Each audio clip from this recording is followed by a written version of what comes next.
Bonjour à Ça marche pas. Voilà. Bonjour à tous. Merci d'être ici avec nous. Vous connaissez tous cette tirade. Il n'a pas de nom, pas de visage, pas de parti. Il ne présentera jamais sa candidature. Il ne sera donc pas élu. Et pourtant, il gouverne. Alors non, ce n'est pas le prochain Premier ministre d'Emmanuel Macron. Vous savez que historiquement, en 2012, cette phrase s'appliquait, en tout cas dans l'esprit du candidat socialiste François Hollande, au marché financier. On pourrait citer également le général de Gaulle, qui, alors que la bourse ne reflétait pas, selon lui, les bonnes performances de l'économie française, avait déclaré en 1966 « La politique de la France ne se fait pas à la corbeille ». Alors bref, la question qui nous réunit aujourd'hui, à la veille de la désignation donc d'un Premier ministre qui devra se mettre, comme vous le savez, en quête d'une majorité improbable. La question, c'est donc de savoir si ce futur gouvernement, cette future majorité, sera libre d'appliquer son programme, quel qu'il soit, ou si les marchés lui fixeront des limites, des lignes rouges à ne pas dépasser. Les politiques sont-ils désormais sous la tutelle des marchés, des investisseurs, des fonds de pension, de la vulgate capitaliste ou, pour le dire autrement, Patrick Martin peut-il être rassuré? Le programme du NFP ne pourra être mis en œuvre grâce à la vigilance des marchés. Voilà, la question est posée. Pour répondre donc à ces questions, j'ai le plaisir de souhaiter la bienvenue, comme vous l'avez entendu, à deux éminentes économistes, Catherine Luboszinski de Paris 2, Panthéon-Assas, et Natacha Valla, doyenne de management d'innovation de Sciences Po. Merci aussi d'accueillir Jörg Kukies, conseiller d'Olaf Scholz pour les affaires européennes et économiques, Laurent Mignon, directeur général de Wendel, Jean-Jacques Barberis, directeur du pôle client institutionnel et corporate et ESG d'Amundi. Merci à tous les cinq de participer à ce débat. Je vous propose d'articuler notre discussion en deux parties, macro-micro, pour faire simple. D'abord, de discuter de la marge de manœuvre des gouvernements par rapport aux marchés financiers, en fonction notamment de leur politique fiscale et de leur niveau d'endettement et de déficit. Et puis ensuite, de discuter plus généralement du rapport de force entre politique et entreprise, à l'aune notamment du changement de paradigme des dernières années sur la transition, mais aussi sur la souveraineté et la relocalisation industrielle. Les politiques, les États, ont-ils vraiment repris la main ou sont-ils en train de la perdre à nouveau? On a vu des fonds de pension américains notamment contestant les injonctions politiques, notamment sur la transition écologique. On commence donc d'abord avec cet angle plus macroéconomique et sur la discipline imposée par les marchés. Peut-être que Catherine Luboszinski, vous pouvez nous rappeler un petit peu qu'est-ce qu'on entend quand on parle du pouvoir des marchés. Qui sont-ils, ces marchés? Alors, on va d'abord préciser qu'on parle des marchés financiers pour l'instant, et que, effectivement, François Hollande avait dit que le monde de la finance nous gouvernait. Mais ce rejet de la sphère financière n'est pas récent. En 1813, n'oubliez pas que Napoléon avait dit « si la bourse est mauvaise, fermez-la ». Enfin, la bourse. En 1937, Vincent Auriol en a remis une couche puisqu'il a dit « la bourse, je la ferme et les boursiers, je les enferme ». Donc c'est un rejet qui n'est pas récent et c'est un rejet politique et qui a un relent parfois un peu populiste, mais c'est un des particularismes de la France. On ne trouve pas ça dans les pays anglo-saxons. Et la question qu'on peut d'abord se poser, c'est pourquoi y a-t-il un tel rejet de la finance? Et on pourrait penser que ce rejet résulte justement du pouvoir des marchés financiers qui apparaissent comme un contre-pouvoir qui ramène parfois certains politiques au principe de la réalité. Voilà. Alors, l'exemple le plus récent et saisissant, c'est, vous l'avez tous en tête, la réaction des marchés financiers en septembre 2022, quand Liz Truss a annoncé au Royaume-Uni son mini-budget de croissance, qui en quelques jours, les taux anglais ont augmenté de 165 points de base, le sterling a atteint un point très très bas par rapport au dollar, et il y a eu une vente massive d'emprunts d'État britanniques. Je ne rentrerai pas pourquoi dans les détails techniques, mais tant et si bien que quelques jours après, la Banque centrale, la Banque d'Angleterre, a été obligée d'intervenir et d'acheter des gilts. Bref, au bout de 44 jours du gouvernement, Liz Truss a démissionné et certains ont dit que les marchés financiers ont gagné. Alors, deux questions, effectivement, mais qui sont les marchés financiers? Enfin, voilà. Et est-ce qu'ils ont un pouvoir spécifique en France? Alors, qui sont les marchés financiers? Il faut bien se rappeler que le marché n'est qu'une forme d'organisation institutionnelle et que quand on fait référence au marché financier, en fait, on parle des intervenants, des acteurs, c'est-à-dire, entre autres, des investisseurs qui sont détenteurs des titres. Et Keynes avait déjà souligné il y a longtemps qu'il fallait bien comprendre la psychologie de ces investisseurs. Il y a des marchés. Alors, premier problème, c'est que l'économie étant une science humaine, l'être humain n'est pas rationnel. Je crois que Patrick Martin y a fait allusion dans son discours. On manque parfois de rationalité. Et la finance comportementale a beaucoup apporté à la compréhension de ces comportements, en particulier sur l'excès de confiance. Le test classique de Svensson, si je demandais dans l'Assemblée qui pense conduire mieux que la moyenne, je pense que presque tout le monde lèverait la main, ce qui pose un problème de cohérence globale. Alors, non seulement il y a un excès de confiance sur les marchés financiers, mais en plus, chez les acteurs, il y a une persévérance des croyances qui fait que quand elles s'inversent, les réactions sont assez brutales. Et le troisième problème, c'est que les investisseurs ont plus de pouvoir que les émetteurs, évidemment. Ça, c'est classique. Donc, quand les prix baissent ou que les taux montent, il y a une panique, il y a une aversion aux pertes plus forte que l'aversion aux gains, et donc les taux montent brutalement, les prix baissent toujours brutalement. D'où l'augmentation du spread au moment des élections en juin. Bon, le spread français-Allemagne, donc France-Allemagne, il est monté à 70 points de base contre 50 en moyenne sur les 6 derniers mois. C'était pas énorme. N'oubliez pas qu'au moment de 2012, la crise des dettes souveraines, ce spread France-Allemagne était monté quand même à 130 points de base. Donc on est loin d'un phénomène de panique. Mais ce n'est pas le spread qui est vraiment problématique. Le problème, c'est que la hausse des spreads, ça veut dire que les taux d'intérêt montent. Et en France, on a une dette publique assez conséquente qui fait que les États sont dépendants des marchés. Une hausse de 1 point des taux d'intérêt, de la gamme des taux, ça veut dire un surcoût, la première année, de 2,6 milliards pour le budget, et la 5e année, c'est l'effet cumulé de la nouvelle dette, de 17 milliards donc, supplémentaires pour la 5e année. Donc vous voyez, des économies, il faut en faire. Donc ça, c'est le premier point, c'est le niveau des taux. Et deuxième question que j'avais, c'est pourquoi ce pouvoir des marchés est peut-être plus inquiétant pour la France. Je dirais que c'est grâce, ou à cause, de l'attractivité de la France dont nous sommes si fiers. Parce qu'il y a l'envers de la médaille, c'est-à-dire que 50% des titres financiers sont détenus par des non-résidents. Et le comportement des non-résidents, il est un peu plus spécifique, puisqu'il y a ce qu'on appelle un biais domestique. Donc, quand il y a une perception d'un risque accru, je dis bien une perception, ce n'est pas automatiquement le risque en lui-même, quand il y a une perception d'un risque accru, les résidents vont vendre assez massivement leurs titres.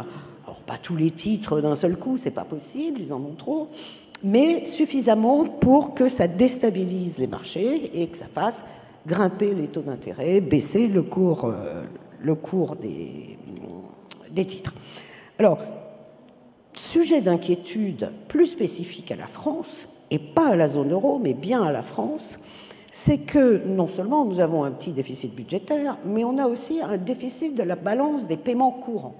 Et depuis un certain nombre d'années. Résultat, on a un endettement extérieur net qui représente maintenant 30% de notre PIB.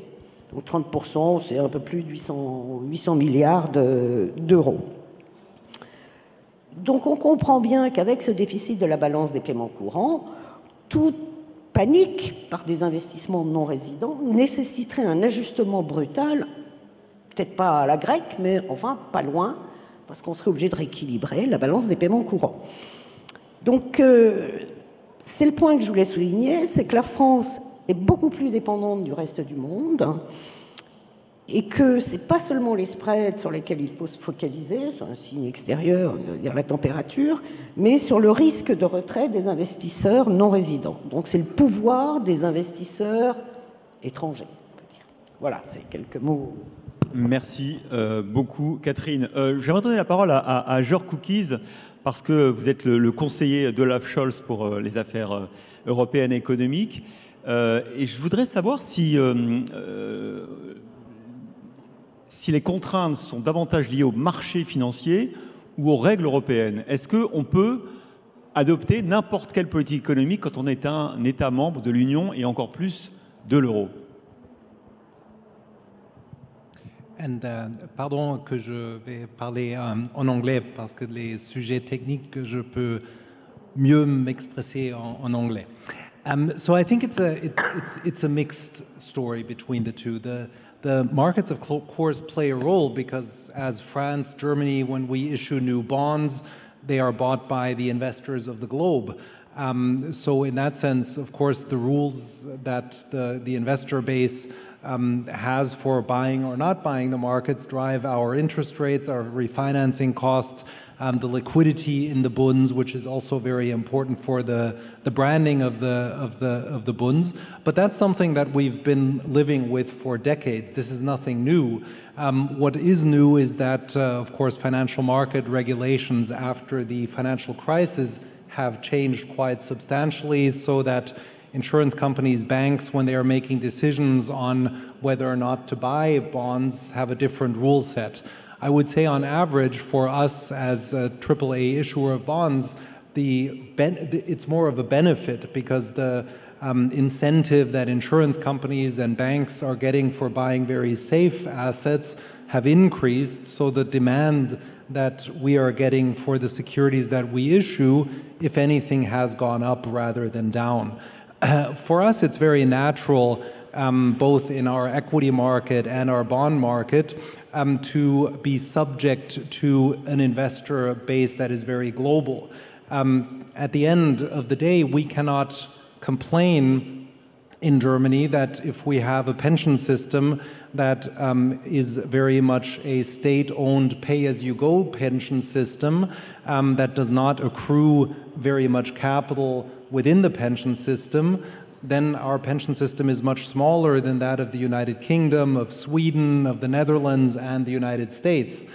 Therefore, just as it's normal for German companies to buy and sell their products on the globe, it's very normal for them also to do all of their financing on the globe and to be subject to the variances of supply and demand on global capital markets. So in that sense, I think the fact that we are subject to market discipline, both in the domestic equity market and the bond market, both the private sector and the sovereign sector, is something that is just a reflection, A, of our pension system, where so far we have been too much reliant on unilaterally on the pay-as-you-go system, and of course also on the integration in the world. The pension system is something that we are starting to reform, and this is one of the remaining projects of this government.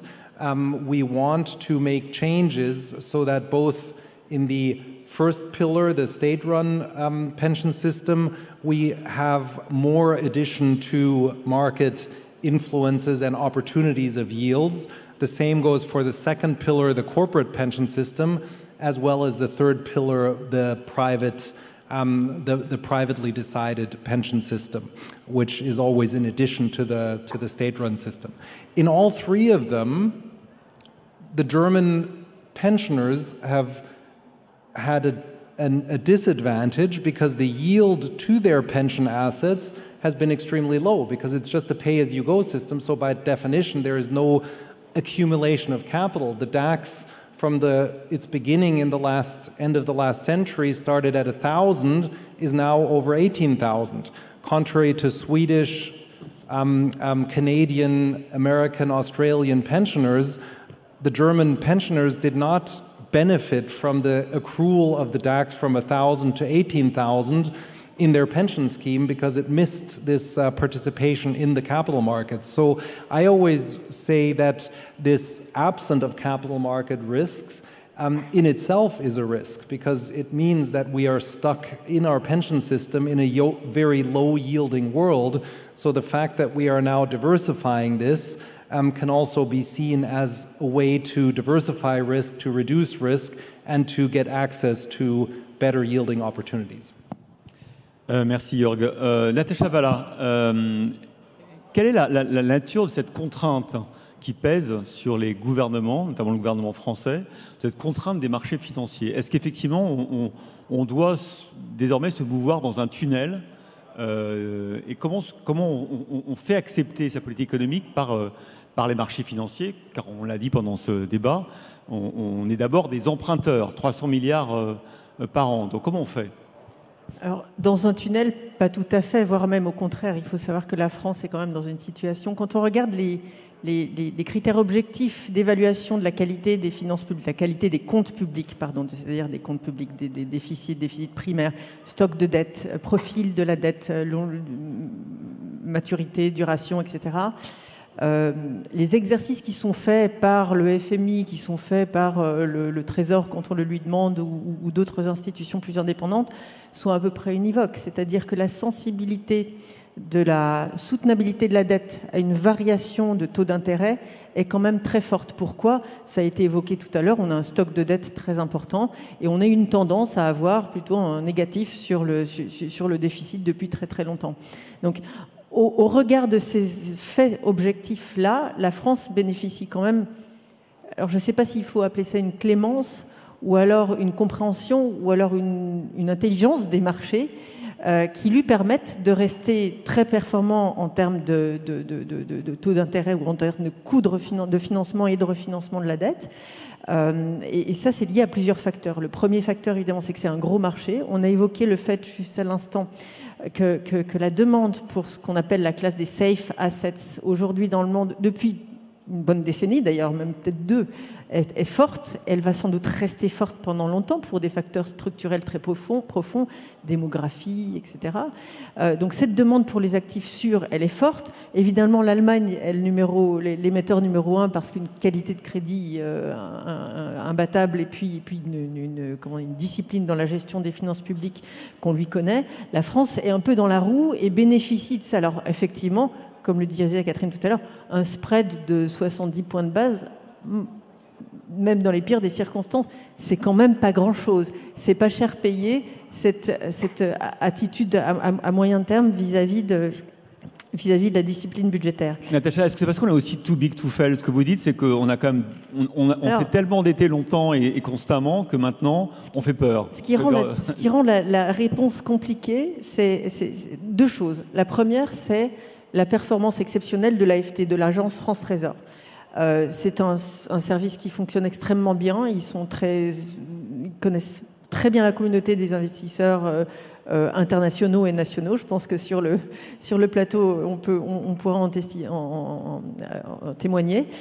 Et du coup, les stratégies d'émission collent à la demande de façon exceptionnelle. Donc, il n'y a pas grand-chose à racler. En plus, aussi sur des instruments qui sont... on a du green bond, on a été les premiers il y a très longtemps à avoir de l'indexé, etc. Donc tout ça, ça plaît. On est innovant et on est fiable dans notre innovation. En plus, on comprend, on a le sens fin des marchés. Et deuxième difficulté pour y répondre, c'est que quand on regarde un peu plus loin et qu'on regarde les gros émetteurs de dette dans les pays avancés dans le monde, évidemment, le numéro 1, alors je ne parle pas du Japon, c'est peut-être encore une autre histoire, mais les États-Unis. Et là, pour le coup, pour les États-Unis, il y a un débat un peu latent. Alors moi, j'ai pris une forte position dessus, et ce n'est pas le sujet d'aujourd'hui, mais on a un dollar qui est la monnaie dominante mondiale, qui permet aux États-Unis, je raccourcis beaucoup le raisonnement, mais quand même, d'émettre dans des circonstances qui sont un peu comparables aux nôtres, énormément de dettes, et cette dette est détenue par une variété d'investisseurs, notamment étrangers. Donc tant qu'on aura ça, en termes de comparaison, on se dit, finalement, la France, dans cette bande-là, elle se trouve pas si mal que ça. Ceci étant dit, moi, je serais très très prudente par rapport aux événements de marché, comme on les appelle, tel que l'événement Liz Truss au Royaume-Uni, le Royaume-Uni n'étant pas non plus le dernier bébé de l'année en matière de connaissance des marchés financiers. On n'est pas à l'abri d'un accident lié à des positionnements politiques, et à des positionnements politiques qui pourraient donner lieu à des conséquences très concrètes dans les discussions des lois de finances et dans les votes des lois de finances, à ce qu'on appelle des événements de marché. Donc j'aurais du mal à exclure ce type de... Alors, de là à parler d'un debt run, enfin d'une course, comme on appelle ça en français, d'une crise obligataire sur la dette française, je pense qu'il y aurait d'autres éléments en crise pour que ça puisse advenir. Mais restons vigilants parce qu'effectivement, ça peut nous arriver.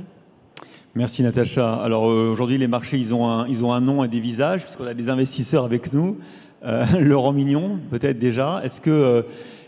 Quand on écoutait les 3 interventions précédentes, on se dit, même malgré le bémol de Natacha à la fin, qu'au fond, finalement, la contrainte que mettent les marchés financiers sur un gouvernement français, elle n'est pas si forte que ça. Est-ce que je me trompe? Oui. Alors moi, je partage beaucoup de choses de ce qu'a dit Natacha. Je pense malgré tout que tout ça repose sur la confiance et la confiance à long terme. On est très endetté. 3100 milliards de dettes, c'est énormément d'endettement. C'est beaucoup plus qu'à l'époque du général de Gaulle qui pouvait s'abstraire de la corbeille. Aujourd'hui, je pense que c'est plus tout à fait le cas. Donc on a une sensibilité qui est extrêmement forte. Et vous vous rappelez, 300 milliards de dettes à refinancer tous les ans, 100 points de base dessus, ça fait beaucoup d'argent très vite à rembourser. Donc on a une sensibilité, elle repose sur la confiance.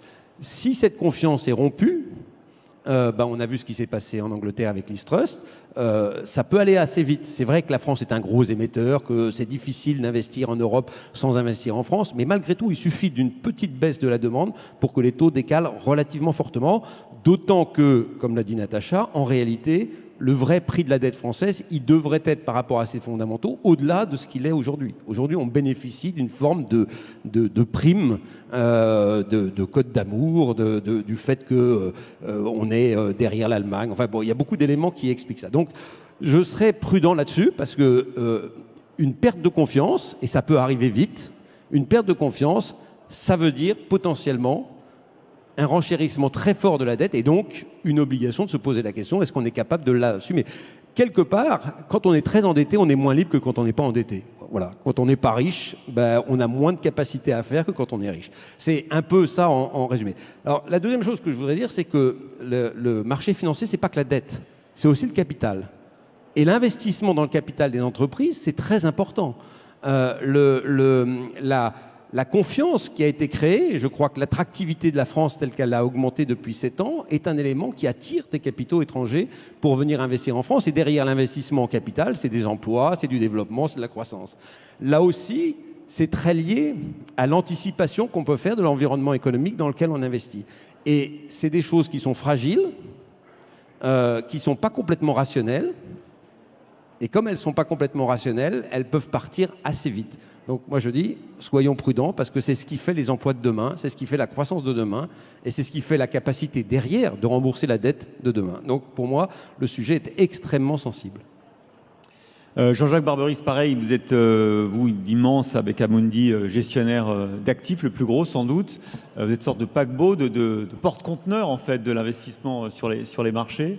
Comment effectivement vous appréciez, vous évaluez les politiques économiques des différents États, notamment du prochain gouvernement? Est-ce que ça peut vraiment changer vos allocations qui correspondent effectivement à on doit investir X% sur la valeur France, quoi qu'il arrive en quelque sorte, non? Alors merci beaucoup. Merci pour la métaphore navale. Je ne sais pas si c'est porte-conteneur, porte-avions ou autre, mais je la prends comme telle. Peut-être une petite remarque d'abord.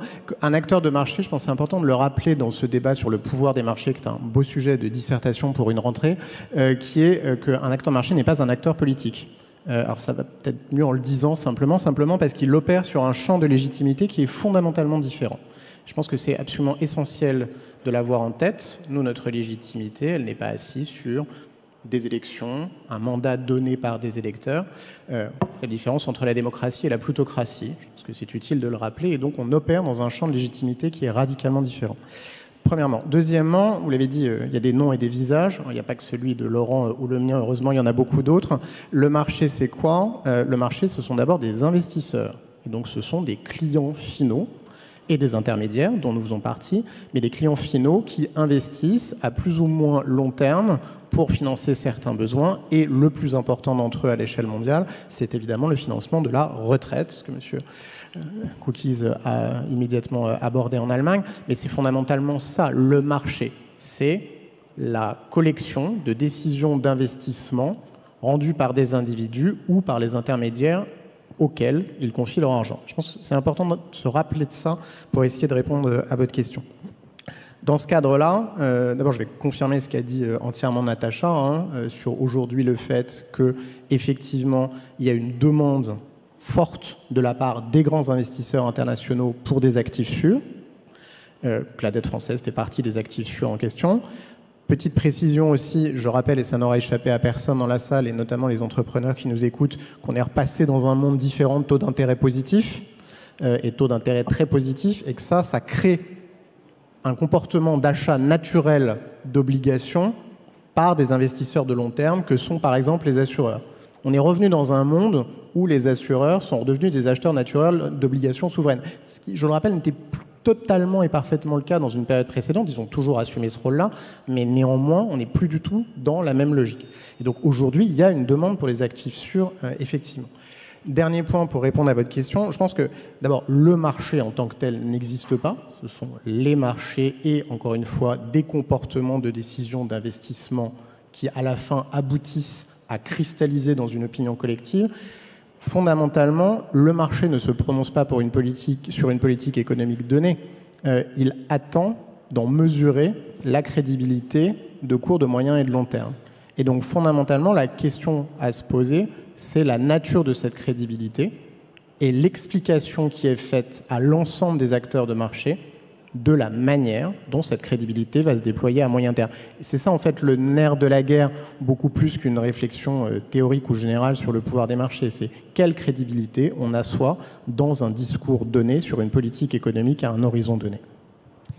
Merci. On va justement élargir un peu la focale, et vous l'avez un peu introduit, Jean-Jacques. On va poursuivre sur les rapports, de manière plus générale, entre les politiques, les États, les marchés et les entreprises. Vous avez évoqué cette légitimité très différente des deux camps. Et on va se demander si, avec le retour du politique au cours des dernières années, notamment à travers la transition climatique, le réchauffement, les règles ESG, mais aussi, chez certains États, beaucoup d'ailleurs, la volonté de reconquérir une forme de souveraineté et d'indépendance, avec notamment la réindustrialisation. Bref, la politique a-t-elle repris le dessus, alors que pendant des décennies, les marchés semblaient tourner avec leurs propres règles? Est-ce que la politique a repris la main de manière durable, ou, on peut aussi poser la question, de manière temporaire? On voit à quel point ce sujet de la transition, notamment, est devenu un sujet politique aux États-Unis, en fonction des États, et on voit à quel point les fonds d'investissement, les fonds de pension, les gros fonds sont obligés de prendre position politiquement et parfois de cacher leur politique RSE. On a vu avec BlackRock, je ne sais pas si vous avez vu le dernier chiffre, 92% des résolutions sur le climat ont été rejetées par BlackRock en tant qu'actionnaire dans les différentes assemblées générales où il participait, ce qui montre ce mouvement de balancier constant entre, d'un côté, le marché, mais au sens large, et les politiques et les États. Et peut-être je vais vous redonner du coup la parole quand même, parce que Jean-Jacques, vous êtes aussi historien, sur ce rapport à travers l'histoire entre l'économie, le marché et les États et les gouvernements. Alors merci. Donc là, je parle sous le contrôle de deux économistes, donc je vais être extrêmement prudent dans ce que je vais dire, parce que l'histoire est une science beaucoup plus molle que l'économie, même si elle fait partie des sciences sociales. Je pense que si on élargit un tout petit peu la focale, la question du pouvoir et la question du marché, en fait, elle ne se pose que récemment, puisque historiquement, dans la pensée économique classique, la question du pouvoir ne se pose pas, puisqu'en fait, dans une relation marchande, vous n'imposez pas de volonté à l'autre, vous avez toujours la liberté d'en sortir. Donc en fait, c'est une question qui est apparue assez tardivement, plutôt dans la deuxième partie du XXe siècle, au moment où on a commencé à se poser la question de savoir comment les marchés financiers fonctionnaient, et du fait de leur imperfection, de se dire que l'attitude d'un des acteurs pouvait avoir une influence, un pouvoir sur les autres. Et donc ça, c'est important dans la réflexion. Pourquoi ? Parce que ça veut dire que sur la réflexion entre le pouvoir et le marché, elle implique de réfléchir d'abord à la manière dont les marchés fonctionnent. Ça, c'est le premier élément de réflexion. Deuxième élément de réflexion, et ça a été bien enseigné par une très grande personne qui a œuvré beaucoup à la REF, qui était Denis Kessler, et à qui je voudrais rendre ici hommage. Il faut avoir en tête que la construction des marchés tels qu'on les connaît, elle est allée de pair, pas toujours parallèlement, mais elle est quand même allée de pair, avec la constitution et la construction des démocraties libérales. Historiquement, ils se sont continués progressivement en même temps. Et donc, en fait, il n'y a pas de logique à essayer d'imaginer qu'il y a une opposition entre pouvoir politique et marché. Il y a des moments donnés où un rapport entre l'État et le marché s'instaure et qu'elle reflète certaines préférences collectives. Et c'est le dernier élément de réflexion que je voudrais donner. Moi, en tant qu'historien de formation, ce qui m'intéresse dans les marchés, c'est que fondamentalement, le marché, c'est l'une des manières dont les sociétés modernes se sont dotées d'un moyen de forger leur représentation collective de l'avenir. Et s'il y a un des vrais pouvoirs des marchés, c'est que c'est un des lieux, parmi d'autres, ça n'est pas le seul, où ces représentations collectives cristallisent et s'incarnent. Et je pense que c'est aussi comme ça qu'il faut interroger le rapport du politique par rapport au marché, parce que c'est aussi, les marchés, un des lieux où les représentations de l'avenir que nous forgeons se manifestent. Peut-être, Natacha, on peut poursuivre cette réflexion sur effectivement, d'un point de vue plus micro d'organisation de l'économie de marché, l'interférence des États qui objectivement, s'est accrue au cours des dernières années, pour toutes les raisons que j'évoquais, transition, souveraineté. Comment vous décririez ce processus, ce rapport de force ? Je trouve que la vision de l'historien nous éclaire énormément. Et on doit être dans une humilité par rapport à ce qu'on observe aujourd'hui vis-à-vis de toute cette histoire qui a construit non seulement l'institution marché, à côté de laquelle on a l'institution monnaie, et autour de laquelle on a le processus de formation des prix qui est un terme de l'échange. Donc c'est extrêmement anthropologique, cette histoire-là. Si on transpose ça dans le monde d'aujourd'hui, par rapport aux tensions qu'on identifie, il me semble qu'effectivement, une difficulté qu'on a aujourd'hui, c'est que constat collectif, la planète, la transition, des besoins, une mobilisation sans précédent. On met en route des appareils législatifs, on met en route des initiatives de marché, des associations. Ces choses-là se concrétisent plus ou moins vite selon la région du monde. Et dans cette concrétisation-là, émerge un paradoxe fondamental qu'on n'avait pas vu ou qu'on n'avait pas voulu voir et qu'on commence à chiffrer maintenant, c'est qu'avec cette transition est associée à un coût, et ce coût va devoir être financé d'une certaine manière par le dévoiement d'actifs productifs de certaines activités, elles-mêmes avec une productivité donnée, vers d'autres activités dont on commence à penser, et là je fais référence à toute une littérature académique, qu'elles seront moins rentables que ce à quoi les moyens étaient employés précédemment. Et ça, à échelle macroéconomique. Donc, petit à petit, graduellement, on se met en face du fait, on va investir pour avoir moins de rendement, de fait, collectivement. Et ça a une déclinaison très très concrète par rapport à ce que disait Jean-Jacques tout à l'heure. In fine, c'est l'épargnant qui prévoit sa retraite, qui doit être capable de générer des flux intergénérationnels, etc. etc. Donc il ne faut pas oublier toute cette réflexion derrière. Comment ça se traduit sur les marchés financiers ? Effectivement, on a vu toutes ces institutions être construites, et aujourd'hui, il y a des impératifs législatifs et juridiques. Et puis, il y a des alliances, les Net Zero Alliances, par exemple, effectivement, on en a moins parlé que les BlackRock et les positions de... Mais petit à petit, tout le monde était très solidaire à ces alliances Net Zero, et puis petit à petit, sans rien dire, les acteurs, les uns après les autres, que ce soit dans la banque, l'assurance, sur les gestionnaires d'actifs, je sais moins, mais ça se délite. Mais ça se délite pour une raison logique. pour une raison cohérente, qui n'est pas une raison propre à la finance, qui est une raison de mobilisation des moyens et de transport de ces moyens vers une activité qui va nous générer des moyens dans le futur, et donc un rendement, et donc un transfert intergénérationnel de richesse. Et ça, c'est un problème. Il va falloir qu'on ait le courage de se mettre en face de ça, et qu'on ait le courage de savoir collectivement comment on veut y répondre. Alors, il y a la réponse par l'État, par la contrainte, par la réglementation. Il y a la réponse par les incitations vis-à-vis des différentes classes d'acteurs, que ce soit les financiers, les institutionnels ou autres, que ce soit les entreprises elles-mêmes. Les entreprises elles-mêmes ont un rôle essentiel à jouer.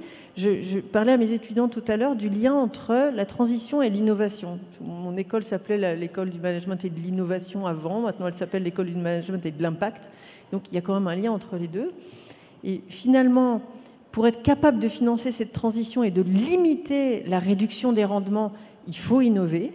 Et il faut innover sur des secteurs d'innovation qui sont très performants, voire surperformants par rapport à ce qu'on a connu jusqu'à maintenant. Pour moi, il faudrait une nouvelle théorie de la croissance pour ça. On est en train de la concevoir de façon un peu...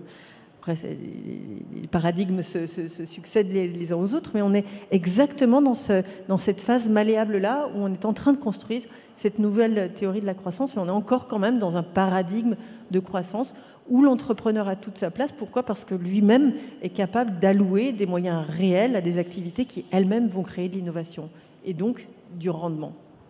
Justement, Laurent Mignon, comment quand on est investisseur, on gère ces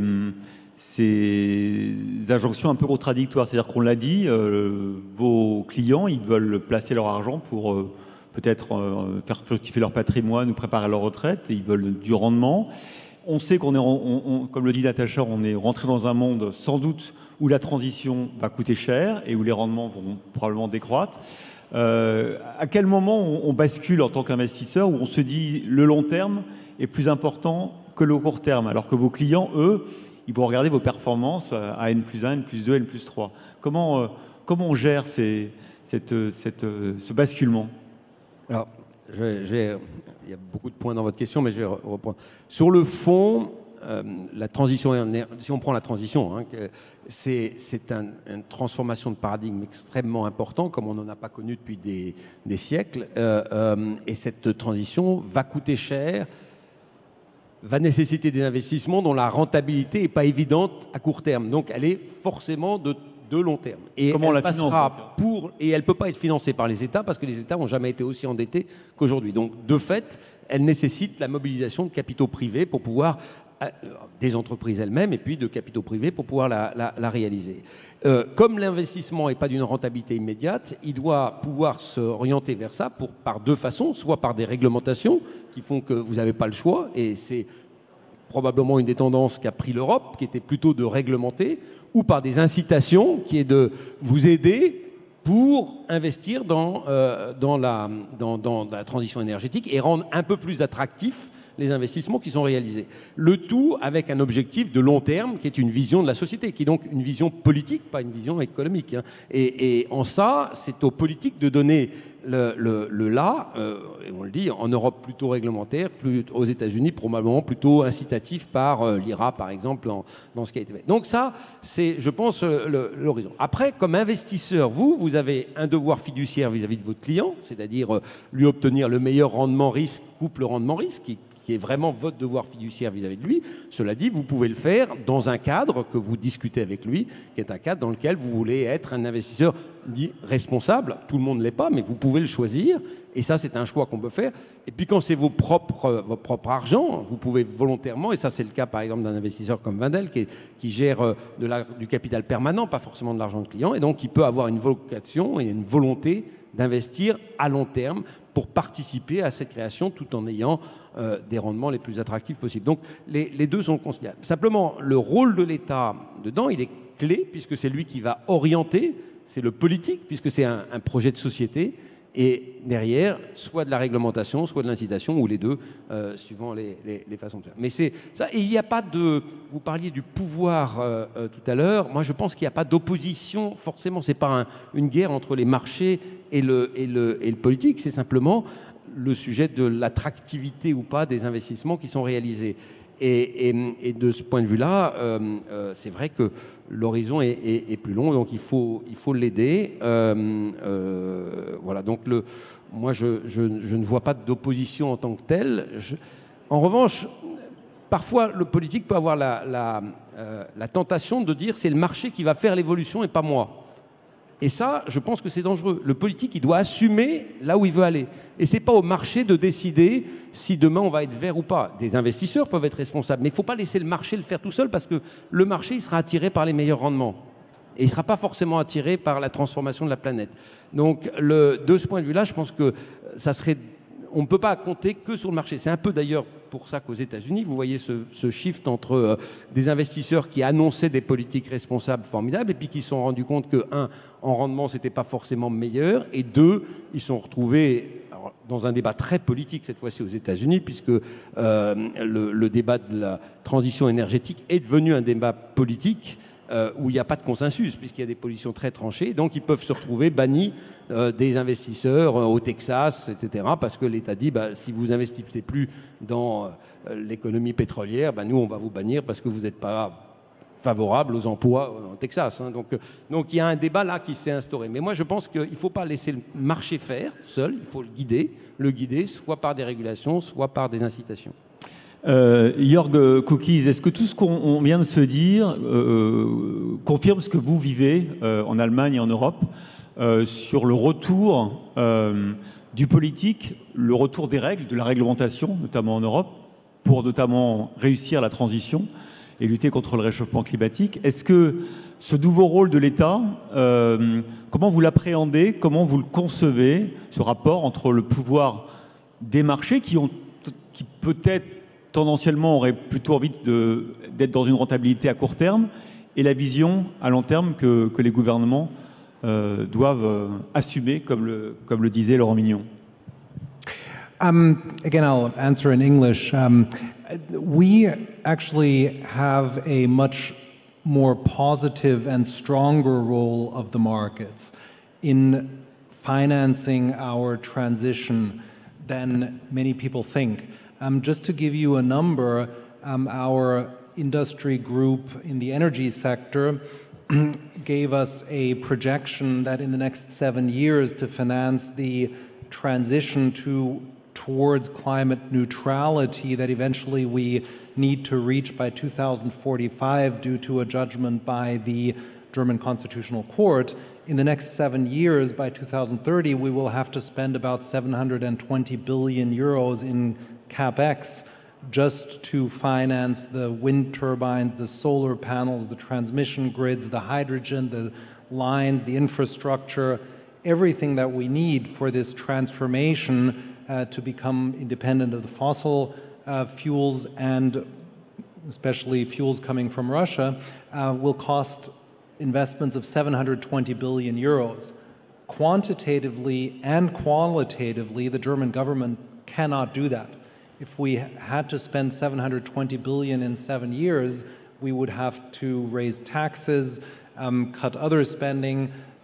We would much rather give the proper framework and incentives and then let the market do its job, because my personal experience is that people like me and people sitting in ministries are not the best gérants de capital. And what kind of incentives you can... So the incentives that we do, for example, is we run auctions where everyone has the same terms and conditions.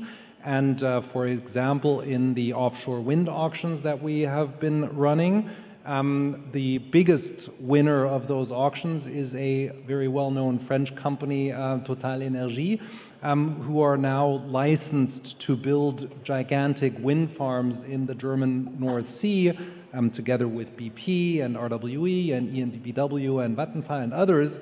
But the point is, all we do is to set a framework of a fair auction that everyone has access to, and may the best company that can build this at the lowest cost will win. So in that sense, it's a market-driven decision process where, yes, we give the framework, how many gigawatts of capacity do we need in the next 15 years to decarbonize our industry, but at the end, the process of pricing the risk, of building, of choosing how exactly to build it, how to connect it to the grid, all of that is done by the private sector with the market deciding on the allocation of capital, because I simply don't think we as a government could be doing this micromanagement.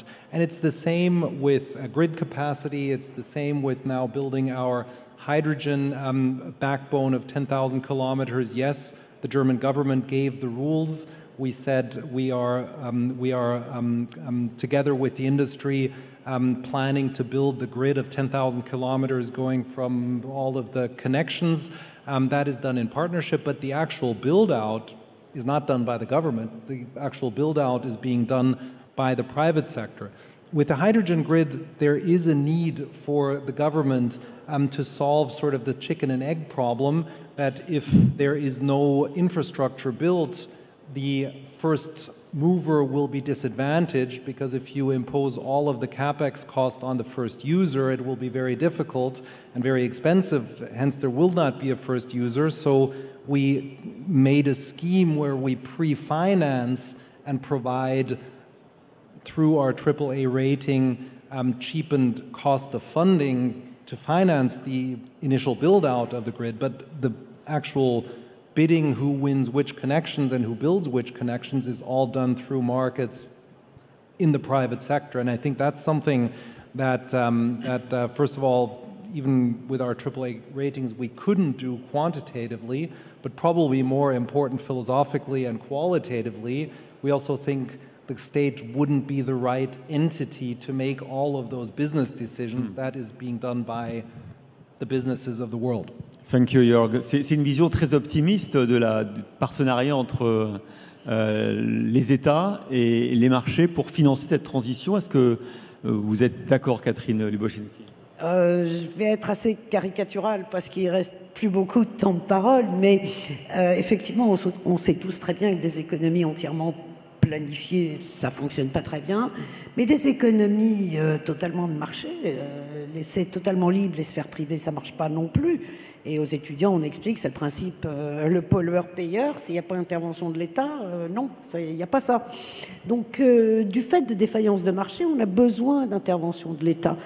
Et on a besoin, tout simplement, pour rééquilibrer des objectifs sociétaux au sens très large, avec les objectifs économiques purement financiers. Donc, on a besoin aussi des interventions de l'État pour maintenir la concurrence, parce que la concurrence est fondamentale pour stimuler les processus d'innovation. Et un des problèmes qu'on a à l'heure actuelle, c'est qu'on assiste depuis à peu près 30 ans à un phénomène de concentration des entreprises dont certaines ont une taille bien supérieure à un pays, au PIB d'un pays individuel, et du coup qui ont un véritable pouvoir de négociation dans l'élaboration des règles. Et c'est là où il y a un peu le problème, le risque d'avoir une capture des régulateurs par les régulés. Et c'est pour cette raison, c'était le dernier point que je voulais mentionner, que tous les raisonnements de souveraineté n'ont de sens que s'ils sont faits au niveau au moins européen, parce qu'au niveau individuel pour un pays, on n'y arrivera jamais. Donc il faut vraiment raisonner au niveau européen.